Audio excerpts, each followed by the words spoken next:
Assalamualaikum warahmatullahi wabarakatuh. Kenalkan, nama saya Ahmad Azizi. Dan gua Azki Aulia Tamami. Selamat datang di podcast Ngopi Ngobrol perihal ilmu.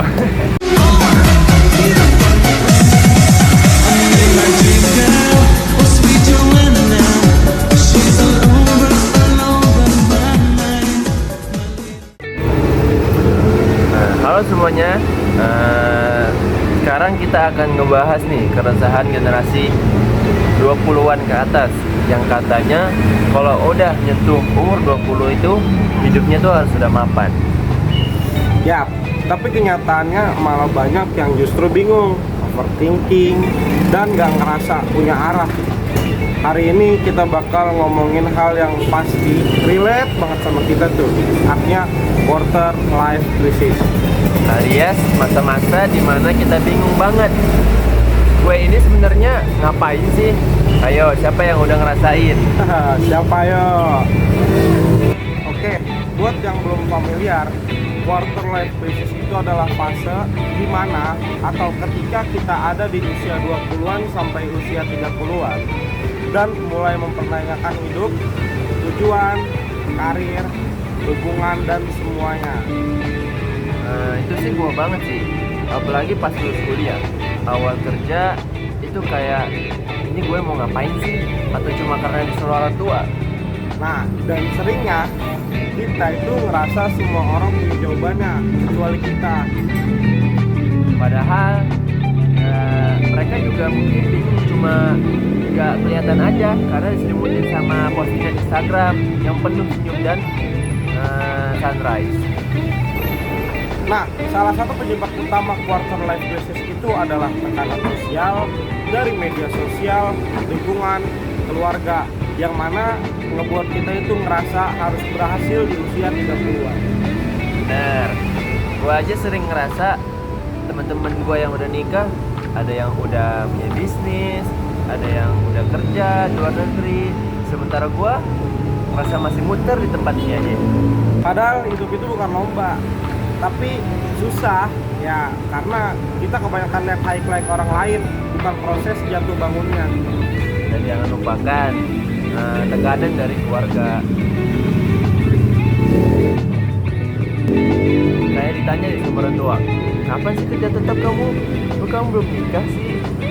Itu si A udah punya mobil loh, bla bla bla segala macem. Nah, kadang kita bukan gak mau maju, tapi terlalu banyak suara, yang mana suara luar yang bikin kita nggak bisa dengar suara sendiri gitu. Zaman sekarang aja tuh udah gila banget. Pilihan karir tuh ada ratusan.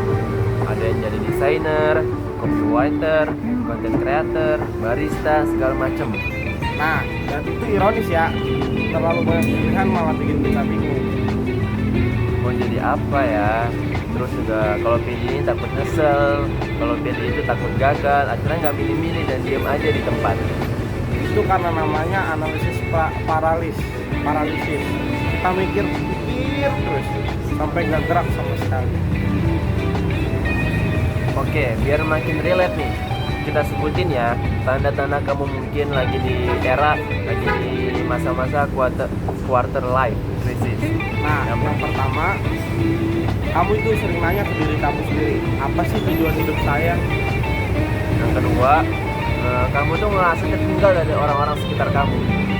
Yang ketiga, kamu sering ganti-ganti rencana, hari ini pengen jadi A, hari besok pengen jadi B. Yang keempat, kamu itu cemas terus, padahal nggak tahu apa yang dicemasin.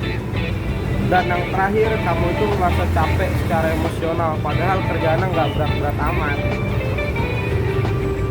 Kalau kamu centang lebih dari 3, ya welcome to the club. Tapi tenang, quarter life crisis itu bisa dihadapin, bukan diselesaikan seketika, tapi bisa dilalui pelan-pelan. Nah, tips pertama nih, terima dulu kondisi kamu, jangan maksa harus punya semua jawaban sekarang, itu nggak realistis. Nah, yang kedua, jangan terlalu fokus ke pencapaian orang lain, fokus dulu ke proses kamu. Yang ketiga, tulis pikiran kamu di journaling serius deh, karena setelah ditulis kita bisa lihat pola dan mulai ngerti apa yang sebenarnya kita cari. Nah, yang keempat, coba hal baru. Kadang jawaban itu ketemu setelah kamu mencoba sesuatu, bukan cuma mikirin terus. Yang kelima itu self care, bukan cuma skincare. Jaga tubuh, tidur cukup, dan istirahat dari medsos. Detox informasi penting banget. Dan yang terakhir, kalau perlu cari bantuan profesional. Ngobrol sama psikolog itu bukan tanda lemah, justru itu langkah berarti. Gue suka banget nih kalimat ini nih. Krisis itu bukan berarti kamu rusak, tapi mungkin kamu sedang tumbuh, dan tumbuh itu kadang sakit. Nah, setuju tuh. Kita nggak harus punya semuanya sekarang. Cukup tahu langkah kecil selanjutnya dari berani melangkah. Jangan biarkan hidup orang lain jadi standar kamu.